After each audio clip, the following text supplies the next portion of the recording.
Hello everyone, welcome to my YouTube channel special academy.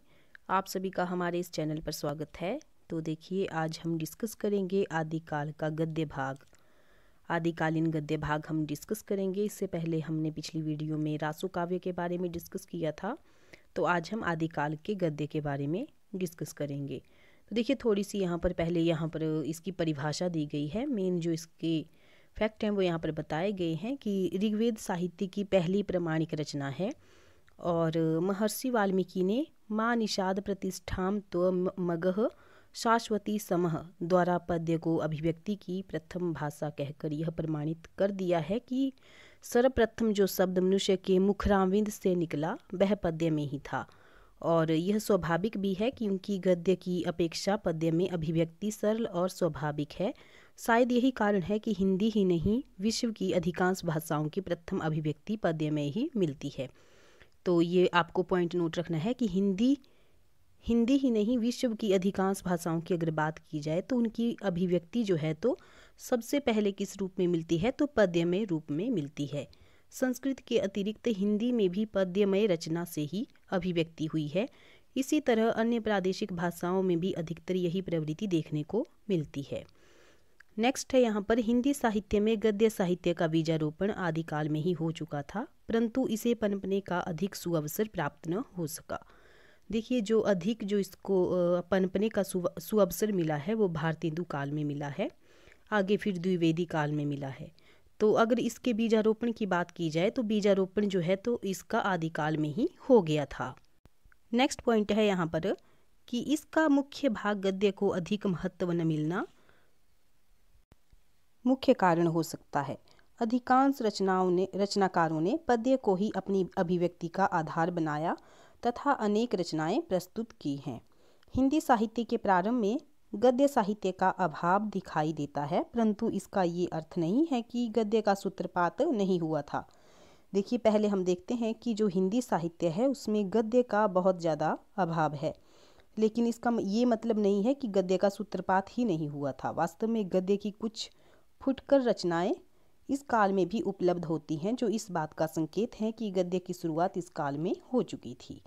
सही अर्थों में खड़ी बोली गद्य के विकास का श्रेय बाबू हरिश्चंद्र को ही जाता है, जिन्होंने हिंदी गद्य को विकसित कर प्रतिष्ठित भी किया। फिर भी यह तो सत्य ही है कि हिंदी गद्य का प्रारंभ आदिकाल में ही मिल जाता है। चाहे ये गद्यात्मक रचनाएं उतनी श्रेष्ठ नहीं मानी जा सकती जितनी भारतेंदु काल की और उसके बाद की रचनाएं हैं, परंतु हमें यह भूलना नहीं चाहिए कि हिंदी गद्य का प्रारंभिक काल आदिकालीन गद्य साहित्य के प्रारंभिक काल जो है तो है, और अतः इस गद्य के उस स्तर की आशा करना ठीक नहीं होगा। देखिए, आदिकालीन गद्य साहित्य के अंतर्गत जो है तो 3 प्रमुख रचनाएं प्राप्त होती है। एक राउलवेल, उक्ति व्यक्ति प्रकरण और वर्ण रत्नाकर। देखिए, राउलवेल है, उक्ति व्यक्ति प्रकरण है और वर्ण रत्नाकर है। तो सबसे पहले है यहाँ पर राउलवेल। देखिए, राउलवेल के बारे में मैं आपको थोड़ा सा यहाँ पर बता दूँ कि ये जो है तो एक शिलांकित कृति है और इसकी जो है प्रकाशन वर्ष, वो अगर इसका समय की बात करें तो 11वीं जो सदी है वो इसका समय माना जाता है, 11वीं सदी को राउलवेल की रचना। और इसका रचना काल जो है तो वैसे 10वीं शताब्दी, और रचयिता कौन है इसका, रोड़ा कवि है। रचयिता का नाम भी याद रखना है कि रोड़ा कवि है।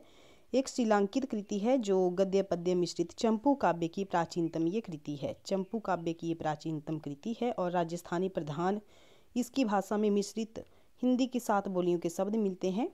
नायिका राउल का श्रृंगारिक आकर्षण, उपमा, उत्प्रेक्षा आदि अलंकारों का इसमें प्रयोग हुआ है। इसका प्रकाशन जो है तो बम्बई के प्रिंस ऑफ वेल्स संग्रहालय से प्रकाशित कराया गया है।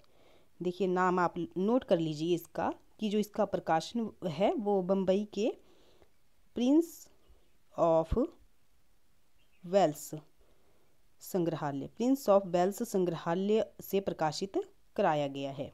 तो देखिए, यहाँ पर बहुत सारा इसमें दिया गया है कि इस रचना में गद्य और पद्य का सुंदर समावेश किया गया है और इस चंपू काव्य के रचनाकार रोड़ा कवि माने जाते हैं। यह रचना शिला पर उकेरी गई है तथा यह अद्भुत रचना आज भी prince of Wales museum Mumbai में उपलब्ध है। इस रचना का संपादन जो है तो डॉक्टर H.C. भ्याणी ने किया है और माता प्रसाद ने इसका पुनः संपादन किया तथा इसे 1962 में पुस्तकाकार देकर प्रकाशित करवाया था। और रचनाकार रोड़ा राजस्थान में विद्यमान रोड़ा जाति से संबंधित है, जिसका सीधा संबंध चारण भाट से है। और यह रचना अत्यंत संक्षिप्त है तथा मात्र 49 पंक्तियों की एक ये शिलालेख है।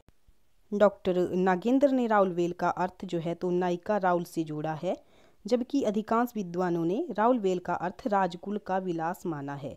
इस शिलालेख पर किसी राजा की 6 रानियों तथा दासियों की सुंदरता का नखशिख परंपरा के आधार पर वर्णन किया गया है। इस रचना की प्रथम नायिका का वर्णन पुराना होने के कारण थोड़ा घिसा हुआ है और अतः इसके बारे में बहुत ज्ञात नहीं है। इस कृति की दूसरी नायिका होणी नाम से प्रसिद्ध है। तीसरी नायिका राउल नाम की क्षत्राणी है। चौथी नायिका जो है तो टिक्कणी। पांचवी नायिका गौड़ी है। इन पांचों नायिकाओं के नखशिख का वर्णन पद्य में उपलब्ध है। छठी नायिका जो है तो मालविया है। कवि लेखक रोड़ा ने इस नायिका के नखशिख का वर्णन गद्य शैली में किया है। ये जो शिलालेख है इस पर प्रयुक्त भाषा लगभग 12वीं शती के आसपास की है। इस शिलालेख पर कवि ने गद्य रचना में भी अलंकार युक्त भाषा का प्रयोग किया है। उदाहरण के लिए एक दृष्टांत दृष्टव्य है। देखिए, ज पुणी मालवी उदेसु ही आवंतु कांब देव जाऊं आपना हथियार हु भूलई इहा अंबार ई दुभ भी खोप करियु बाझई। अर्थात जो फिर मालवी आए हैं उनके आते ही कामदेव भी अपने हथियार भूल गया, वे यहाँ हमारी 2 भागी खोप पर छोड़ेंगी। नेक्स्ट है यहाँ पर उक्ति व्यक्ति प्रकरण। तो देखिए, उक्ति व्यक्ति प्रकरण जो है तो 12वीं सदी की ये रचना है। देखिए, 12वीं सदी की ये रचना है और रचनाकार जो है तो इसके रचयिता जो हैं तो महाराज गोविंद चंद्र के सभा पंडित दामोदर शर्मा जी हैं। दामोदर शर्मा इसके रचनाकार हैं और गद्य और पद्य दोनों शैलियों में तत्सम शब्दावली का इसमें प्रयोग हुआ है। तत्सम शब्दावली का इसमें प्रयोग हुआ है गद्य और पद्य दोनों शैलियों में। तो देखते हैं इसके बारे में थोड़ा। इस रचना के लेखक जो हैं तो राजा गोविंद चंद्र के दरबारी पंडित दामोदर हैं।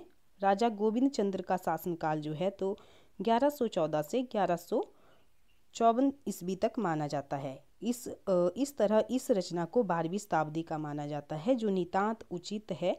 सन 1915 में इस ग्रंथ के बारे में सर्वप्रथम जानकारी मिली जब चमन लाल भाई का एक अनुसंधानात्मक निबंध पाटन के भंडार और उनमें उपलब्ध अपभ्रंश और गुजराती साहित्य प्रकाशन में आया।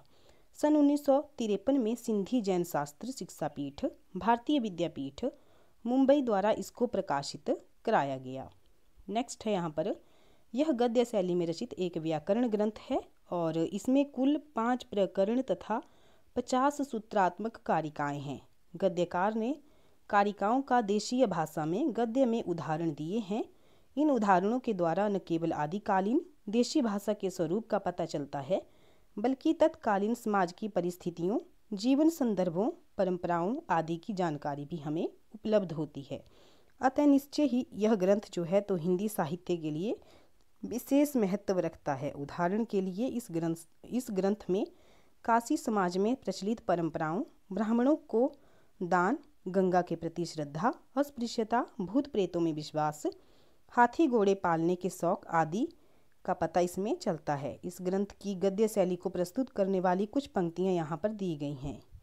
देखिए, पंक्तियां आप यहाँ पर देख सकते हैं। और नेक्स्ट है यहाँ पर रचना वर्ण रत्नाकर।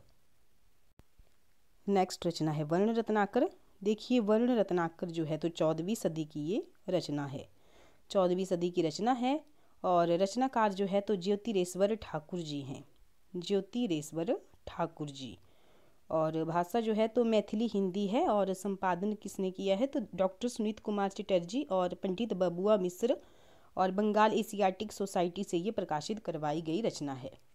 तो देखिए, यहाँ पर हम इसको देख लेते हैं कि इसे मैथिली भाषा का प्रथम ग्रंथ भी कहा जाता है। मैथिली भाषा का इसको प्रथम ग्रंथ माना जाता है। इस ग्रंथ की रचना कवि शेखराचार्य ज्योतिरेश्वर ठाकुर ने की थी। इस ग्रंथ को 13वीं-14वीं शताब्दी के बीच का माना जाता है। डॉक्टर सुनीत कुमार चटर्जी तथा पंडित बबुआ मिश्र के सह संपादकत्व में इस ग्रंथ का संपादन, इस ग्रंथ का सन 1940 में प्रकाशन हुआ। यह ग्रंथ कुल 8 ककोल का है। अंतिम ककोल 8वां अधूरा है इसमें, और इसमें लेखक ने नायिका वर्णन, सखी वर्णन, नायिका हास्य वर्णन, षट्ऋतु वर्णन आदि में अपनी गद्य शैली में अपने कवित्व का समावेश कर दिया है। उदाहरण के लिए लेखक नायिका के अंगों की सुंदरता का वर्णन करते हुए कहता है कि परवाक पल्लव ऐसन अधर अवि, अस्क कर ऐसन नाक सिंदूर, मोती लोटायल ऐसन दांत। अर्थात नायिका के होंठ परवाल के पत्तों के समान, नाक अनिसक के समान है, वह उसके दांत ऐसे हैं मानो सिंदूर के बीच में मोती लेटा हो। और इसी प्रकार अन्यत्र भी नायिका के रूप सौंदर्य का बहुत ही सुंदर वर्णन यहाँ पर किया गया है। तो आप देख सकते हैं यहाँ पर इस रचना की विशेषता यह है कि यह रचना न केवल प्रामाणिक ही है अपितु आगामी गद्य साहित्य का प्रारंभिक स्वरूप भी है।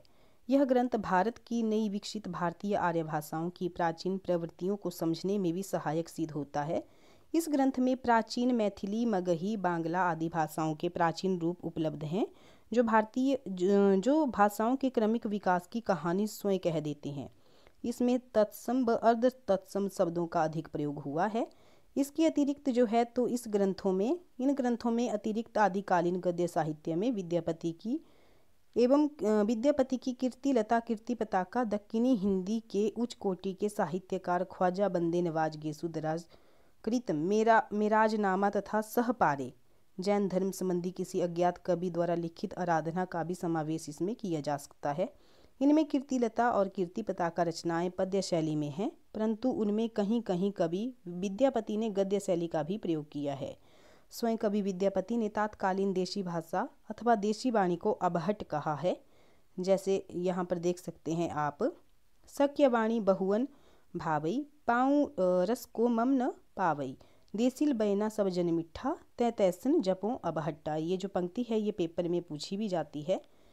देखिए आगे है, यहाँ पर कीर्तिलता के बारे में बताया गया है कि कीर्तिलता के गद्य शैली में रचित अंशों की भाषा में संस्कृत शब्दावली का प्रयोग अधिक हुआ है।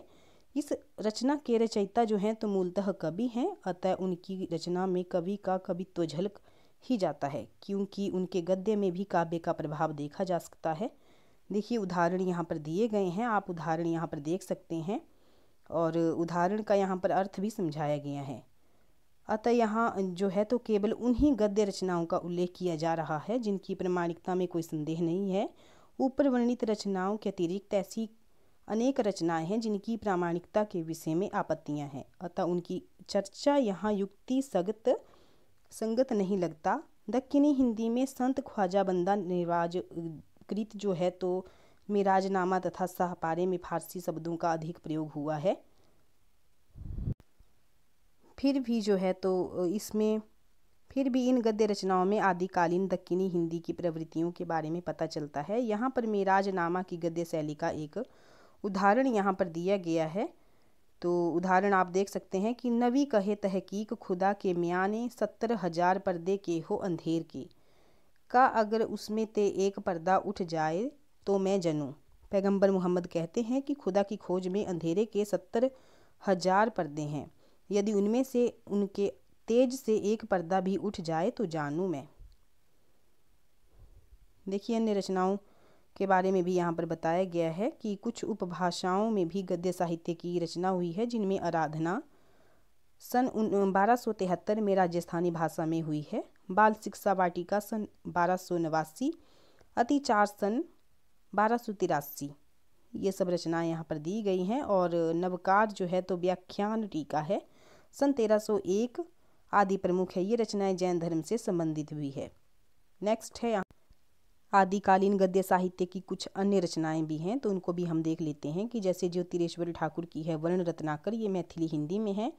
श्री जिनदत्त सूरी की है उपदेश रसायन रास, अपभ्रंश में ये है। काल स्वरूप कुलक और चरचरी, ये जो है तो जिनदत्त सूरी की रचनाएं हैं। नेक्स्ट है पालहन, तो इनकी है नीति जीर्णद्रास। नेक्स्ट है सुमतिगण, तो सुमतिगण जो है तो गणधर सार्ध शतक वृत्ति है। देलहणी की है गय सुकुमाल रास, देवप्रभ की है कुमारपाल रास, हीरानंद सूरी की है कलिकाल रास और पद्मचंद्र मुनि की है जम्बू स्वामी चरित्र रास। पद्म कीर्ति की है पास चरियू, देवेंद्र सूरी की है गय सुकुमाल रास और मुनि राम सिंह जी की है पाहुड़ दोहा, जोगिंदू की है परम प्यासु योगसार और धनपाल धक्कड़ की है भविष्यत कहा बाहुबली चरित। नेक्स्ट है देवसेज मणि की है सुलोचना चरियू और मुनि कनकाभर की है करकट चरियू, धवल की है हरिवंश पुराण। नेक्स्ट है यहाँ पर वरदत्त, तो वरदत्त की है यहाँ पर वैरसामी चरियू, हरिभद्र सूरी की है नृणाभिणः चरियू और धाहिल की है पऊ सिरी चरियू, लाखू की है जिणदत्त चरियू और नेक्स्ट है रैधु की है धन कुमार चरियू, जसहर चरियू। ये सब किसकी हैं, तो ये हैं रैधु की और अंतिम कवि जो हैं तो अपभ्रंश के रैधु ही माने जाते हैं। तो ये थी हमारी कुछ इंपॉर्टेंट यहाँ पर रचनाएं जो कि आदिकालीन गद्य साहित्य का भाग हैं। अगर आपको हमारी ये वीडियो अच्छी लगी है तो वीडियो को लाइक ज़रूर करें और हमारे चैनल को सब्सक्राइब ज़रूर करें। मिलते हैं नेक्स्ट वीडियो में। Thank you.